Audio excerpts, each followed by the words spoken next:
is April en ons vier Paasfees. Wat 'n wonderlike tyd, is dit nie vir die kinders van die Here nie? Passover sends a message of hope to the world. Jesus died, but he rose again so that we can have life and life in abundance.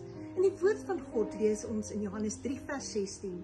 Want so lief het God die wêreld gehad, dat hy sy enige gebore seun gegee het, sodat elkeen wat in hom glo, nie verlore mag gaan nie, maar die ewige lewe kan hê.